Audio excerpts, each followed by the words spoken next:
tomboko lahy sy tomboko vavy. Ty amin'ny ara zao amin'ny isa tapaka aloha dia mandeha kely,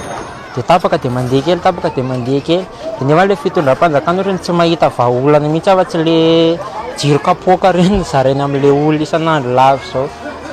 Ao zao amin'ny complexe zao filaharam-be efa misy ady sahotaka mihitsy ao hiady kapoaka ho dia zany hoe vahaolana hitan'ilay fitondram-panjakana amin'izao hoe hamahana an'ilay délestage fa tsy mba amin'ilay hoe jiramany tokony hampino ny budget sy ny tariny amin'ny olana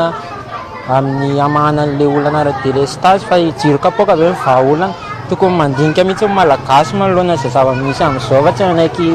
atao fitaovana ety sy eroa amin'ny tadiavana tombontsoa sy hoe deradera hoe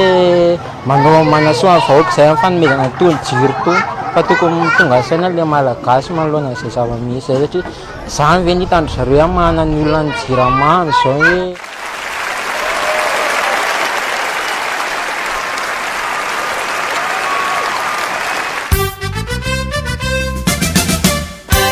saotra tomboko lahy, saotra tomboko vavy.